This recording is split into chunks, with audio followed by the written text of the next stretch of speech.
In the day's other news, Pfizer reported that its COVID-19 vaccine is safe and highly effective in children as young as 12. That's based on a small study in the U.S., but it opens the possibility that younger children could be vaccinated before the start of the next school year. 12-year-old Caleb Chung took part in the study in Durham, North Carolina.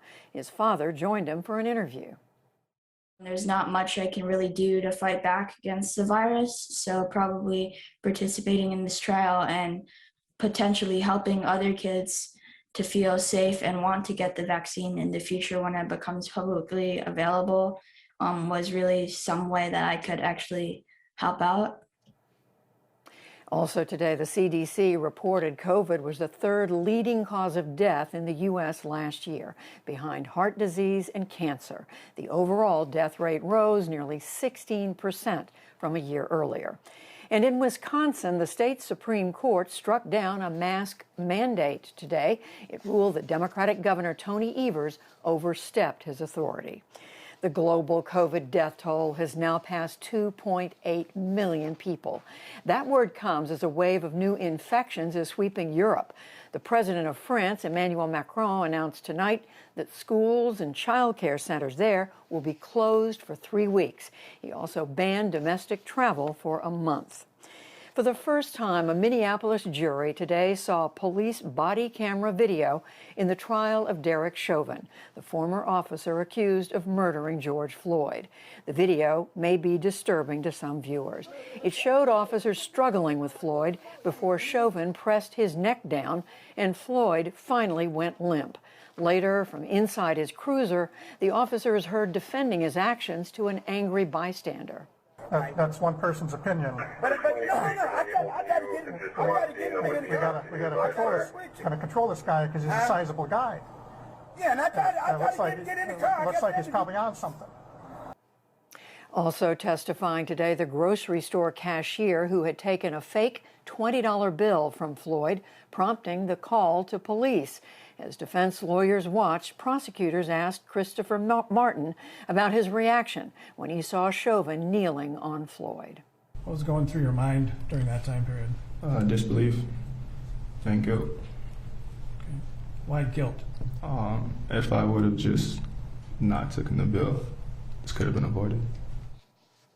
Prosecutors are set to continue calling witnesses tomorrow. In Russia, opposition leader Alexei Navalny says he has begun a hunger strike in prison over his medical treatment. He says that he's been denied proper medicine and visits with his doctor for back and leg pains. Navalny is jailed for violating probation after he was poisoned. He blamed that attack on the Kremlin. Back in this country, police in New York City have arrested a suspect in Monday's attack on an Asian American woman. Brandon Elliott is charged with felony assault as a hate crime and other offenses. He was convicted of killing his own mother in 2002, but paroled in 2019, as the police commissioner noted today. For the life of me, I don't understand why we are releasing or pushing people out of prison. Not to give them second chances, but to put them into homeless facilities or shelters, or in this case, a hotel, and expect good outcomes out of that. A video showed that bystanders watched as the 65-year-old woman was assaulted, but no one came to her rescue. New York State has joined at least 15 other states legalizing recreational marijuana.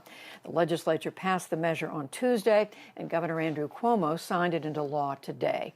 Legal sales won't begin for 18 months while officials draw up regulations.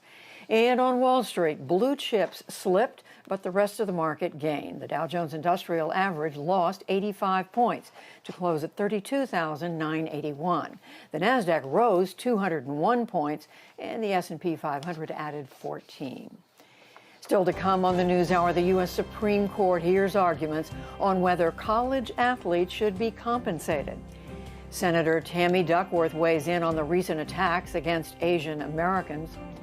Transgender troops discuss the repeal of the ban on their military service, plus much more.